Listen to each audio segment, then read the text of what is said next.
Vamos lá para Apocalipse capítulo 3, estamos aí com quase 100 pessoas, 101 pessoas, chegamos a 100. Oh, aí, ó. Vamos lá, Apocalipse capítulo 3, versículos 14 até o 22. Diz assim: ao anjo da igreja em Laodiceia escreva: essas são as palavras do Amém, a testemunha fiel e verdadeira, soberano da criação de Deus. Conheça suas obras e sei que você não é frio e nem quente. Melhor seria se você fosse frio ou quente. Assim, porque você é morno, nem frio nem quente, estou a ponto de vomitá-lo da minha boca. Você diz: estou rico, adquiri riquezas e não preciso de nada. Não reconhece, porém, que é miserável, digno de compaixão, pobre e cego que está nu. Dou-te esse conselho: compre de mim ouro refinado no fogo, e você se tornará rico. Compre roupas brancas e vistas para cobrir a sua vergonhosa nudez, e compre colírio para ungir os seus olhos e poder enxergar. Repreendo e disciplino aqueles a quem eu amo. Por isso seja diligente e arrependa-se. Eis que estou à porta e bato. Se alguém ouvir a minha voz e abrir a porta, entrarei e cearei com ele e ele comigo. Ao vencedor darei o direito de sentar-se comigo em meu trono, assim como eu também venci e sentei-me com meu Pai em seu trono. Aquele que tem ouvidos, ouça o que o Espírito diz às igrejas. Aqui a gente está falando da última igreja das 7 igrejas da Ásia Menor do livro de Apocalipse. E lembrando um pouquinho do que a gente já viu, sempre quando Jesus se dirige às igrejas, ele também faz um paralelo com a cidade onde a igreja se encontrava. Por quê? Porque Jesus, ao falar para aquela igreja, ele situa-se para aquela igreja e ele fala para aquela igreja de maneira que aquela igreja compreenda, dentro do contexto na qual aquela igreja está inserida, para que ela compreenda aquilo que ele está falando. E não é diferente, novamente, quem não viu os estudos anteriores pode ver depois, tem todos os estudos gravados aqui, pode ver no YouTube ou no próprio live stream aí, que fica salvo. Normalmente, todas as igrejas vai ter um contexto com a cidade onde a igreja está inserida. E a cidade de Laodiceia é uma cidade que era considerada uma cidade importante na Ásia Menor, uma cidade que ficava em rota comercial, e uma cidade que era conhecida por 4 pontos. Primeiro, era considerado um centro bancário, um centro financeiro. Era considerado uma das cidades mais ricas do mundo. Um lugar onde haviam muitos milionários. Uma cidade que era tão rica que muitas vezes não sentia necessidade de Deus, de buscar a Deus. Era considerado um centro importante também de tecidos. A cidade produzia uma lã especial, que era famosa no mundo inteiro. E além disso, era um centro médico de importância também, onde a medicina da cidade de Laodiceia era famosa, onde se fabricavam ungüentos para os ouvidos e para os olhos. Então eram considerados esses ungüentos milagrosos aí, né? E tinha lá o pó frígio que era usado para fabricar colírio, e era considerado o remédio mais importante da cidade de Laodiceia. Então nós estamos falando de uma cidade que é rica, uma cidade que possui muitos milionários, uma cidade bem comercialmente falando, uma cidade que tinha tecidos conhecidos no mundo inteiro, né? Era a Lacoste da época, né? Estava lá na Laodiceia, né? A Polo Ralph Lauren, né? A Victor Hugo, enfim, né? Todas as marcas famosas estavam lá em Laodiceia de tecido, né? Além disso, então, um centro médico importante. Todos os colírios lá, o colírio de Laodiceia era considerado o remédio mais importante naquela cidade. Estamos falando aí mais ou menos do 1º século antes de Cristo, depois de Cristo, 1º século. E, além disso, nós estamos falando de uma cidade que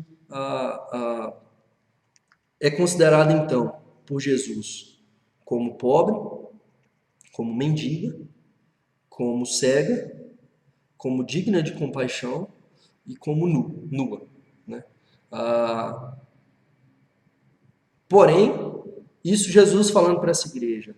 Mas, inicialmente, o que Jesus diz a respeito dessa igreja é que ele conhecia a obra dessa igreja.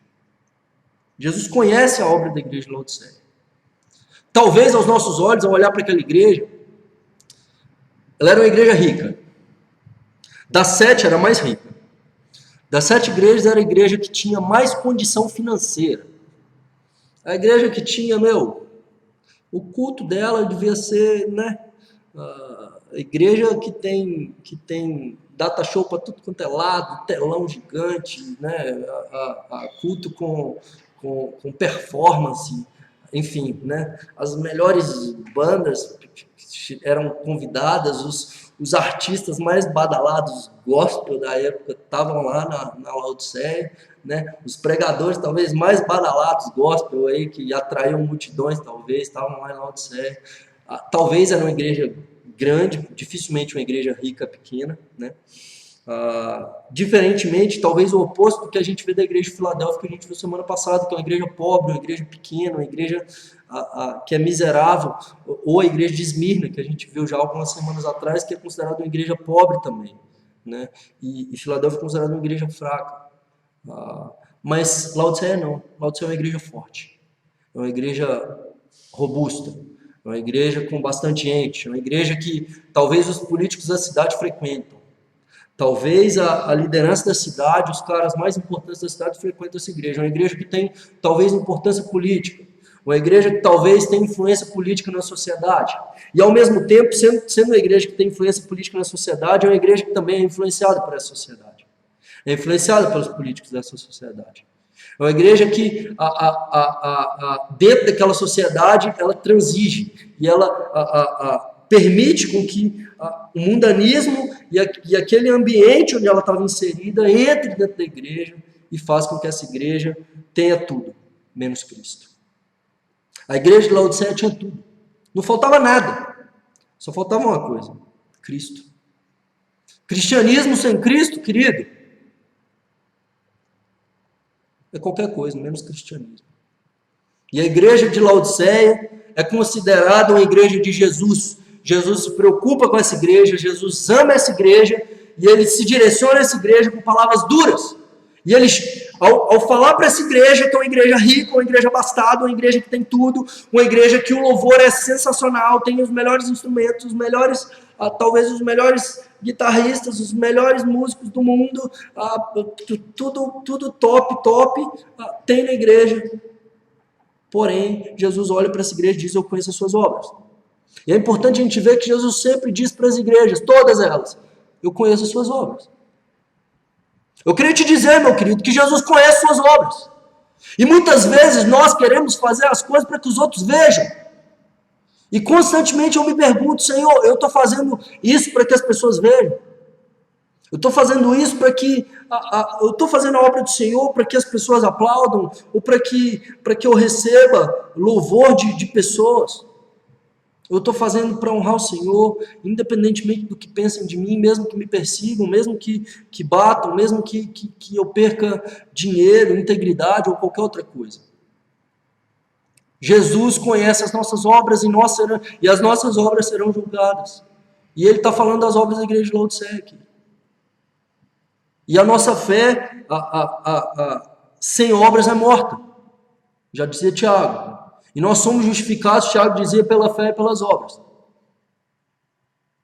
E Tiago não está falando contra Paulo, que dizia que a salvação é pela graça, não de obras, para que ninguém se glorie. Ele não está contradizendo Paulo. Tiago complementa, porque Paulo está falando das obras da lei, e Tiago está falando das obras da fé, que a fé sem obras é morta. Então, aquilo que nós fazemos vai mostrar a nossa fé. Aquilo que nós praticamos vai mostrar aquilo que nós cremos. E se a nossa ortopraxia, ou seja, a nossa prática, é diferente da nossa ortodoxia, aquilo que nós acreditamos e pregamos, tem algo muito errado. E é isso que Jesus está dizendo aqui. Laodiceia não tinha um problema teológico.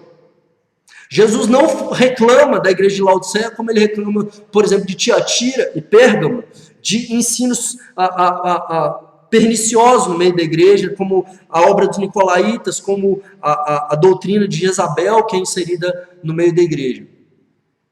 Jesus não reclama de nenhuma doutrina errada no meio de Laodiceia. Porém, a prática dessa igreja não existia. A prática dessa igreja era para que os outros pudessem ver, mas diante de Deus não havia nada. Diante do Senhor, o Rei dos Reis, o Senhor do Universo, Essa igreja talvez podia ser aplaudida, e a igreja que talvez todo líder religioso gostaria de pastorear. Certa feita, no meio de alguns irmãos, num seminário, estudantes, seminaristas, eu ouvindo uma discussão, né, ali no lado, e eles comentando sobre uma igreja grande que estava precisando de pastor de jovem. E ouvindo, alguns deles falando assim, se pagar bem, né, eu vou. E ouvindo aquilo, eu olhei, e aí depois eles viram o que eles estavam falando, falou, né, Deus me perdoe e tal. Mas muitas vezes, muitos líderes religiosos estão em busca de um bom salário. Muitos pastores, muitos homens que estão pregando por aí, eles estão à procura de comodismo. É só olhar no mundo, para onde que vão os missionários. Você não vê missionário indo para o Iraque, né? Missionário indo para país muçulmano. É um número ínfimo. Não que não tenha gente indo, mas é um número pequeno demais. Aí você vê a quantidade de pastor per capita que tem nas grandes cidades. E gente querendo ir para os países mais pobres da América Latina ou do mundo. Pouquíssima gente. Então, muitas vezes, a nossa obra e aquilo que nós fazemos é algo que a gente quer ser aplaudido ou receber por isso. A gente quer receber em troca. Né? E Jesus não vê aquilo que o homem vê. Jesus não vê como o homem vê. Jesus diz para aquela igreja, vocês são pobres, vocês têm dinheiro, mas vocês são mendigos. Porque vocês não têm como comprar o perdão dos seus pecados. Jesus já havia dito, de que adianta ganhar o mundo inteiro e perder sua alma? Não daria o homem o mundo inteiro em troca de sua alma? E ele disse para essa igreja, você é pobre. Você não tem nada. Você não pode comprar o perdão dos seus pecados. Ao mesmo tempo ele diz, vocês estão nus. Porque vocês não têm roupas adequadas para se apresentarem diante do Rei dos Reis, do Senhor dos Senhores, o Rei do Universo. Vocês estão com roupas sujas. E vocês estão cegos, porque vocês não conseguem enxergar o estado espiritual que vocês estão. Vocês estão cegos. E aí, Jesus diz mais uma coisa para essa igreja relacionada ao contexto geográfico dela. Vocês são mornos. E por isso eu estou a ponto de vomitar vocês na minha boca. Porque vocês não são frios nem quentes. Mas porque vocês são mornos, eu estou enjoado. Está me dando náuseas. Meu querido, isso é forte demais para uma igreja que não recebe elogio nenhum. Aqui nós estamos falando de Laodiceia, que ficava entre duas cidades, Colossos e Herápolis. E Herápolis era conhecido como um lugar de águas quentes, de águas termais. Então era considerado um lugar de águas terapêuticas, onde as pessoas iam a fim de serem curadas. Aqui no Brasil tem um lugar de águas quentes. Eu morei em Goiânia 9 meses e estava do lado ali do Rio Quente, né? Caldas Novas, aquela região ali, onde tem águas quentes mesmo. Só que a região também é muito quente, né? Eu lembro que eu fui lá, durante o dia estava fazendo 30 graus, não dava para entrar naquela água. A água tinha, 40 graus, não sei quantos graus tinha aquela água, era bem quente. Então a gente só entrava na água à noite, né? Então, na cidade lá de Herápolis, tinham as águas quentes, termais, que eram águas terapêuticas, que traziam cura. Em Colossos, tinham águas frias, que eram consideradas um lugar de refrigério, onde as pessoas iam a fim de se banhar e se refrescar. Assim como nós vamos, talvez, para a praia, para um lago, enfim. Porém, quando essas águas se encontravam na região de Laodiceia, as águas quentes de Herápolis com as águas frias de Colossos, essas águas se tornavam mornas. E elas não prestavam para nada, nem para beber. E é isso que Jesus está dizendo para essa igreja. Laodiceia, você é morno. Você perdeu a sua funcionalidade. Você perdeu o propósito por qual você foi criado. Assim como você não é frio, como as águas de Colossos que trazem refrigério. E como você também não é quente, assim como as águas de Hierápolis que trazem cura para as pessoas. Mas porque você é morno e perdeu o propósito, você se tornou um propósito em si mesmo, eu estou a ponto de te vomitar da minha boca. Porque você não está prestando mais para nada. E quando o nosso cristianismo gira em torno de nós mesmos, de eu receber, de eu ter, de Deus ter que decretar coisas para mim, o meu cristianismo se torna morno porque gira em torno de mim mesmo, e já não há mais funcionalidade, já não há mais boas obras, eu já não me importo com o outro, eu já não enxergo o meu próximo, eu já não me considero menor do que o outro. Na verdade, eu sou o centro do universo. Eu estou no centro e a minha necessidade é maior do que a de qualquer outro. E assim tem sido muitas vezes o nosso cristianismo e o cristianismo brasileiro, que se assemelhem muito à igreja de Laodiceia, e talvez sua vida se assemelhe à igreja de Laodiceia. Se as suas orações giram em torno apenas de você, tem algo muito errado. Se você vai à igreja apenas para pedir coisas ou para receber coisas, tem algo muito errado. E Jesus diz para você nessa noite, eu estou a ponto de te vomitar da minha boca, porque você não presta para nada. Deus nos abençoa com um propósito de que nós possamos abençoar o outro. Não existe cristianismo individualista. O cristianismo, necessariamente, quando eu reconheço Deus como Pai, eu tenho que reconhecer o próximo como meu irmão. Necessariamente, se eu amo a Deus, eu tenho que amar o próximo. Se eu não amo o próximo, como eu vou amar a Deus? Já dizia 1 João 4. É impossível eu dizer que amo a Deus se eu não amo meu irmão. Se eu não me preocupo com a necessidade do meu próximo. E Jesus se apresenta a essa igreja como uma espécie de mercador, dizendo, olha, eu aconselho que você compre de mim algumas coisas. E ele aconselha, olha como que Jesus é gracioso e bondoso. Ele fala, eu vou te dar um conselho, Laodiceia. Porque eu estou falando isso porque eu te amo. Compra ouro de mim. Compra ouro. Porque se você comprar ouro de mim, se você ajuntar tesouro, onde a traça e a ferrugem não corroem, não podem destruir, você vai poder comprar a salvação, que é de graça. Eu paguei o preço. Eu paguei o preço. É de graça. Compra ouro de mim. Quanto custa? É de graça. Se volta para mim. Se dobra diante de mim. E ele continua dizendo, olha, você que tá mendigo, compra esse ouro. Não ajunta tesouro nessa terra aí não, porque você está mendigo. Você está destruído espiritualmente. E você sequer consegue enxergar isso. E como você não está enxergando, pega no meu colírio, porque eu vou abrir seus olhos espirituais. Eu vou abrir seus olhos para que você reconheça quem você é e quem sou eu. E o cristianismo, querido, o primeiro ponto do cristianismo, eu já falei isso lá atrás, um tempo atrás, no Sermão do Monte, na primeira bem-aventurança, quem não assistiu, assista, por favor, que diz lá assim, bem-aventurados os pobres de espírito, porque deles é o reino dos céus.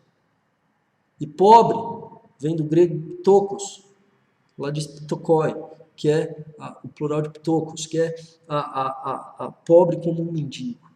Aqueles que reconhecem que são mendigos diante de Deus, que não tem nada, não podem nada e não são nada. Laodiceia, você não está enxergando seu estado espiritual.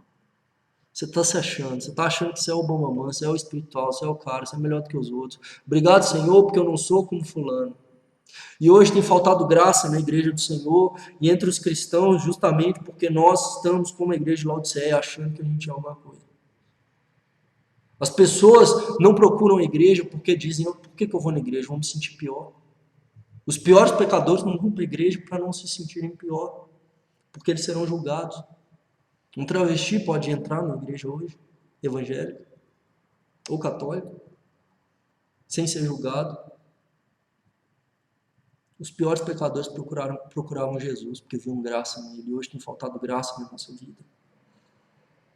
E Jesus continua dizendo, e olha, compra de mim roupa branca, porque eu vou purificar o seu pecado. Porque uma vez que você enxergar que você é pecador, que você é pobre, cego e nu, eu vou te dar novas vestes, e eu vou te dar a salvação, e você vai ser rico em mim, e eu vou te dar uma nova história.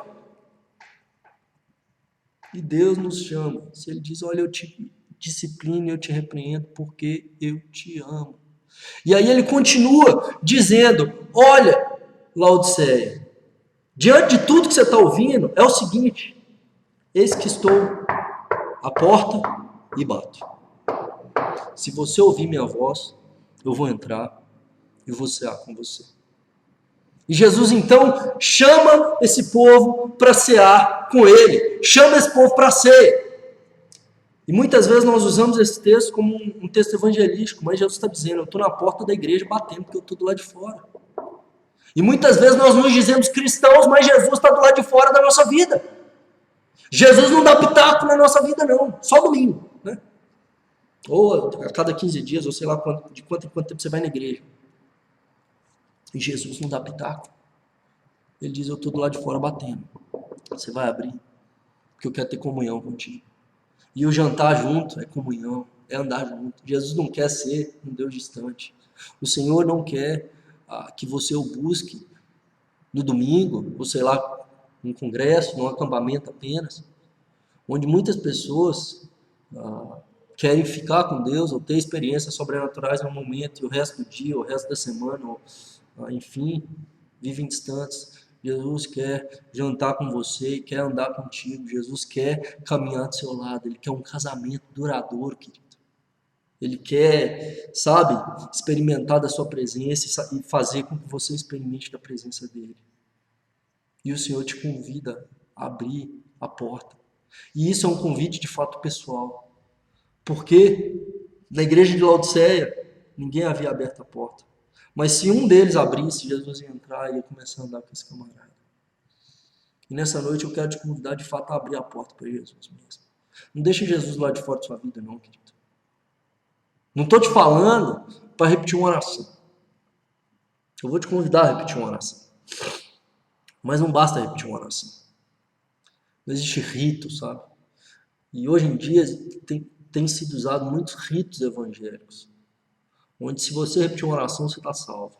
Basta repetir uma oração e está tudo certo. Isso não é verdade. Basta você jogar água na sua cabeça, começar a frequentar a igreja que você está salvo. Isso não é verdade. A igreja de Laodiceia, cristãos batizados, cristãos que tomavam ceia, mas Jesus não estava no meio dessa ceia. Cristãos que professaram Jesus com sua boca, mas o seu coração não era de Jesus. Eu quero te convidar nessa noite a entregar seu coração, sua vida mesmo. Se diante de tudo que você ouviu, há arrependimento no seu coração, diante de tudo que você ouviu, você diz, meu cristianismo é meia boca mesmo, Daniel. Meu cristianismo é morno. Não há fervor espiritual na minha vida, não há fome por Deus, não há desejo por fazer a vontade de Deus. Eu tô morno e Deus já está enjoado de mim mesmo, está a ponto de vomitar da boca dele e eu quero me voltar, eu quero abrir a porta, eu não quero continuar dessa maneira. Se você se encontra dessa maneira, querido, eu quero te convidar a orar comigo e repetir essa oração. Se há arrependimento no seu coração, você pode dizer consigo mesmo, dizendo, Senhor Deus, eu te entrego a minha vida, eu não quero mais andar só. E nem distante do Senhor. Eu quero abrir a minha vida para Ti. Eu te entrego minha vida, meu coração. Eu reconheço que Jesus é meu Senhor e meu Salvador, meu amigo, meu Deus. Salva-me de mim mesmo, eu quero cear contigo, eu quero ter comunhão contigo. Eu quero cumprir o Teu querer, eu quero glorificar o Teu nome com a minha vida. Não quero mais viver para mim mesmo. Em nome de Jesus. Amém. Amém, querido.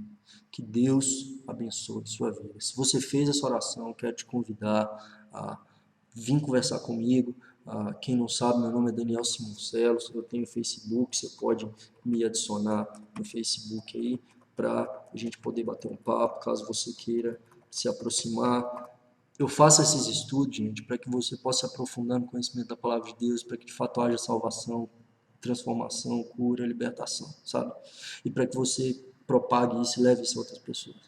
Então, pode contar comigo sempre que você precisar. Amém, querido? Deus abençoe sua vida.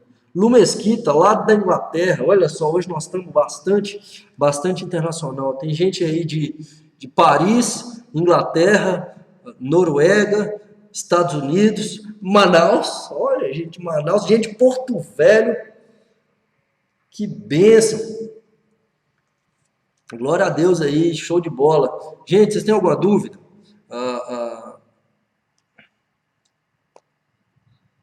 Elaine, eu queria muito cumprimentar alguém de perto, que eu vejo, radicalmente, os vários debates estão dificilmente sabendo. Elaine, a primeira coisa que eu recomendo é para a gente ler a Bíblia e fazer as coisas pensando na gente, assim, sabe? Que a gente não leia a Bíblia pensando nos outros ou aponte para os outros. Primeira, antes de eu falar de pastores, dos outros, e líderes religiosos, a primeira pessoa que eu penso é em mim. Porque Paulo diz em 1 Coríntios 9, o último versículo, ele diz assim: porque eu mesmo esmurro meu corpo e reduzo a escravidão, para que eu mesmo, tendo pregado a outros, não venha a ser desqualificado. Se Paulo está com medo de ser desqualificado, imagina eu fico desesperado. Então, olha, eu não me preocupo tanto com os outros não, sabe? Que o povo vai tudo para o inferno, um bando de hipócritas. Assim, eu tenho que pregar o evangelho, e Deus faz a obra. Não cabe a nós separar o joio do trigo, quem vai fazer isso é o Senhor, né? Então nós temos que olhar para Jesus, não tem que decepcionar com a igreja, não. A igreja, ouvi isso de um presbítero de 90 anos de idade, 50 anos de presbiterato, o cara falando assim, olha, alguém perguntou para ele, a igreja está ruim demais, né, Daniel? O nome dele é Daniel também, Daniel de Lima. E o que você acha dessa situação da igreja toda hoje? Ele só respondeu uma coisa, ele falou, meu jovem, por pior que seja, a igreja ainda é hoje o melhor lugar do mundo. A igreja é o melhor lugar do mundo. Então Deus opera. A igreja de Laodiceia era toda ruim. E Deus ainda está preocupado com essa igreja que não presta. E nós não prestamos. Ainda bem que Deus se preocupa, né? Porque Deus não destrói essa igreja, né? Se Deus fosse destruir essa igreja, Ele ia destruir a gente também. Louvado seja Deus, porque Deus é gracioso, misericordioso, bondoso. Aleluia. Não entendi como Tiago 2,14 não contradiz Paulo na carta dos Efésios. Edson, boa pergunta. Não contradiz porque Paulo diz em Efésios que nós somos salvos apenas pela graça e não de obras para que ninguém se glorie. E Tiago diz que nós somos justificados pela fé e pelas obras. Por que Tiago não contradiz Paulo? Né? Lutero tinha essa grande crise, tanto é que Lutero queria tirar fora a carta de Tiago do cânon, né, do Novo Testamento, dizendo e chamava Tiago de carta de palha, fazendo alusão a 1 Coríntios 3, que diz que era tipo uma obra de palha que vai ser consumida pelo fogo. Paulo está falando das obras da lei. Paulo faz muita ênfase a dizer nós somos salvos pela graça, não pela lei. A lei não salva, a lei condena. A lei traz conhecimento do pecado, nos faz morrer. O que Tiago está falando? A obra da fé, que está, por exemplo, em Gálatas 5, 22 e 23, que Paulo diz que é o fruto do Espírito. Ou seja, essa obra da fé, que vai gerar boas obras, né? Essa fé que é acompanhada de boas obras, essa obra da fé, se o cara que diz que tem fé e não tem obra, tem uma coisa errada. É isso que o Tiago está falando. A fé sem obras é morta, não tem fé. Então, nesse sentido aí, né? Daniel, quanto que vem? Pernambuco, show de bola, Laura Marcelo, Deus abençoe sua vida. Quanto que eu vou para Paris? Olha, eu vou no final de outubro. Me adiciona aí no Face para a gente poder bater um papo aí, tá? Me adiciona aí para a gente poder conversar aí, Daniel. Eu devo ir no final de outubro. Vou ficar, acho que 1, 2 semanas. Uma semana. Meu nunca se contradiz, amém. É isso aí. Carol Clocker, Paulo fala como judeu para judeus. É isso aí. João Vitor, Deus te abençoe. Simone, essas igrejas, Ásia, mudaram suas condutas após as cartas? Simone, Éfeso, por exemplo, provavelmente não, que Jesus diz, olha, volta ao primeiro amor, senão eu vou a ti e vou remover do seu lugar o seu candeeiro. Éfeso não está lá mais. Provavelmente todas as igrejas não mudaram, não sei se por um momento, mas em algum momento da história essas igrejas se perderam. Tanto é que elas não estão lá mais. mas a igreja de Jesus é orgânica, é um organismo, né? Ela não é física. Então, ela está em muitos lugares. E hoje ela está, por exemplo, aqui no Brasil, 2000 anos depois. Porque alguns camaradas, mesmo daquela época, continuaram a pregar o evangelho e espalhar isso pelo mundo. Então, hoje nós estamos aqui. Mas lá na região da Turquia, por exemplo, ainda existem cristãos, sim. Né? Há cristãos. Mas o cristianismo é minoria lá na Turquia. Né? Tem muitos muçulmanos. É um país basicamente muçulmano. Né? Dulce está em Madrid. Olha, gente da Espanha também. Deus abençoe cada um de vocês, queridos. Uma grande honra tê-los aí conosco. Quem quiser me adicionar, então, adiciona lá no Facebook. Quem ainda não comprou meu livro, tá em pecado, hein? Brincadeira. Compra meu livro aí, gente. Meu livro é uma benção. Ó, tem aí meu blog para você comprar o livro. E dentro de pouco tempo a gente vai lançar o e-book também via o selo digital do Gospel Mais aí para você também ter o e-book. E aí eu vou indicar para vocês aí futuramente também. Beleza? Quem não curtiu a página do Bíblia Sagrada, curte lá, facebook.com.br Bíblia Sagrada, tem o link aqui em cima também. Beleza? Deus abençoe cada um de vocês. Última pergunta aí, Delaine. Falando em obras, muitos ofertam nas igrejas, poucos nessa proporção ofertam para missões. Sendo assim, estaria eu pecando se colocasse meus dízimos e oferta em missões? Elaine, dízimo é algo que é dado na igreja. A igreja deveria investir em missões. E se você não concorda com a forma que a sua igreja administra os dízimos e ofertas, é melhor que você ou converse com a sua liderança ou não esteja nessa igreja, porque você não concorda com a liderança. Né? Então, o dízimo é dado para a igreja, a oferta é dada para missões, para a própria igreja. Por exemplo, na igreja você vai destinar a oferta é destinada para missões e tal. Por que o dízimo? Para que haja mantimento na minha casa. O dízimo é para o sustento da igreja, sustento do obreiro, sustento do pastor, o sustento do aluguel do local que você precisa ter para congregar, porque é muito fácil o povo falar, não, que reúne nas casas, né? Beleza, no momento histórico que a gente fala da igreja primitiva, era perseguida. Inicialmente eles estavam nas sinagogas, que era um local físico. E precisa de um local físico. Na casa, por exemplo, 10 pessoas já fica difícil. Por exemplo, numa casa hoje, cada vez as casas estão menores. Né? Então, normalmente é preciso sim alugar um local. Né? Então, e quem que vai sustentar isso? É o dízimo.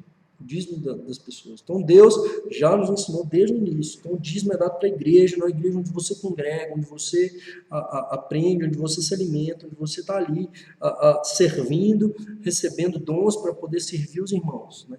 E a oferta é dada para um monte de coisa a mais. 10% é o mínimo que a gente tem que dar.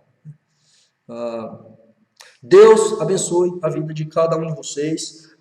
Fica na paz. Quem tiver mais dúvida, me adiciona lá no Facebook, pode perguntar. Né? Por que não guardamos o sábado, Daniel? A gente não guarda o sábado